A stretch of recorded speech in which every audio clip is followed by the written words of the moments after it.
Hey, here we are again. So last time we talked about recovery not being about getting your old life back, about letting go of the specific future you had imagined so that God could build something larger than you were capable of seeing from inside your own suffering. But there's something that happens even after you let that go. Even when you've stopped reaching for the old version of your life, you can still struggle with a different question. Is this working? And the question sounds pretty reasonable. It takes time. It sounds like honesty. It sounds like the kind of, self awareness that serious people have. But what it actually does over time is quietly drain the thing that's supposed to carry you through the part of this where nothing is visible yet. I remember a night I was running a trail I had been on 100 times. No light except for the headlamp on my head. And the beam cuts about 10 feet out in front of you, and that's it. You can't see the switchback coming. You can't see the ridge. You can't see how far you've climbed or how far is left. All you can see is the ground directly in front of you, your next step. And there was a point on that run where I caught myself trying to figure out how far I'd gone. Not because I was lost, not because I needed to turn around, but because something in me wanted to know whether the effort was adding up to something. I looked at my watch. Whether what I had already put in was worth what I was still feeling in my legs. And the moment I lifted my eyes off the ground to search for something I couldn't see from where I was, I caught a root and went down. Now, that's not just a running story. There's something in 2 Samuel 24 that I kept coming back to when I was thinking about this earlier. David takes a census of Israel. He sends Joab out across the entire kingdom to count the fighting men. And God's anger burns against Israel because of it. And when David realized what he's done, he calls it sin. And most people read that and don't understand why counting your own army is a sin. It sounds like responsible leadership. It sounds like knowing where you stand. Hey, how many do I have on my side? But David already had a promise, and God had already told him what he would do, what he would build, what he would establish. And what that census said underneath all of it was, I need to know the number. I need to measure what I'm working with. And I need to verify for myself that what God said is actually true. The census was David trying to get visibility that God had not given him. It was measuring instead of trusting. It was putting his confidence in account rather than in the one who made the promise. And the reason that matters here is because that same thing happens in people who are trying to recover, trying to grow, trying to stay with God through something that is taking longer than they thought it would. We just start counting. We look at it. How far have I come? Why am I not further along? Why does this feel so hard? How long have I been doing this? Is this even working? And that internal count slowly shifts where your confidence is resting. Now it's resting on what you can measure instead of on what he said.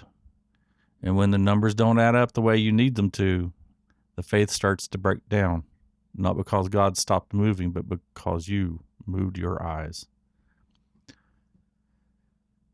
Psalm 119:105 says, your word is a lamp to my feet and a light to my path. A lamp to my feet and not a floodlight to the whole route. Okay. Not enough light to see how far you've come or calculate how much is left. Just enough light to stay on your feet for the step you're actually in. And that's not a limitation. That's the design of it. Because God knows that if you had full visibility, you would navigate by your own assessment of what's ahead instead of by dependence on him. And the whole thing he's building in you requires that dependence to hold. Not just at the beginning when everything is urgent, but through the long middle where Nothing feels like it's confirming anything. Romans 5:3-4 says that suffering produces endurance, and endurance produces character, and character produces hope.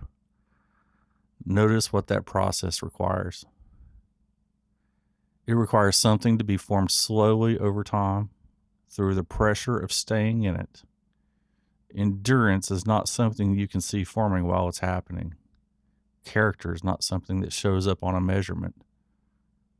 Hope that comes out of that process is not something that gets produced by checking your progress. It gets produced by the staying. The problem is that if every step has to prove something to you in real time, you will not be able to stay long enough for any of that to form. Because the nature of what is being built requires a period where there is no visible return, where the right thing feels like they're going nowhere, where effort doesn't look like progress yet.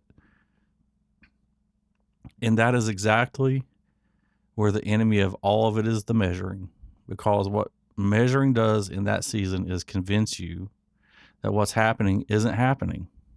It feeds discouragement with information that looks like truth but is missing the part that faith supplies. Endurance dies when every step has to justify itself. And I've been in seasons where I was doing everything right and I could not feel any of it working. And I kept looking, kept checking, kept asking whether what I was doing was adding up to something. And that question, the longer it ran, the more it started rewriting what I believed was actually possible for me. Not because God had stopped, but because I had stopped trusting what I couldn't see and started building my assessment of the situation on what I could count. And that's the census. And the shift out of it is not trying harder to feel better about your progress. It's a different kind of surrender. It's releasing the need to verify, deciding that the step in front of you is enough, that the light you have is what you were given, and that what is being built in you is not something you get to audit while it's forming. That is what complete reliance actually looks like in the body. It's not a feeling. It's choosing to move without the count, choosing to trust without the number, choosing to let what God said carry you through the part of this where your own assessment would tell you to stop. David's army didn't change because he counted it. The promise God made didn't shift on what Joab came back with. The count only told David what was already there, and it didn't add anything. It just moved his confidence from the right place to the wrong one. And that's what the measuring costs us. Not progress, but confidence in the one who said he would do it. So if you're in a season right now where the question keeps coming up, is this actually working? Why am I not already through this? Why does this still feel like this? I'm not telling you to pretend the questions aren't there. I'm saying that question doesn't actually need an answer to take the step. You have enough light for where your foot is landing, and that's all you need, and trust in Him. I'm Brandon. This is your momentum moment.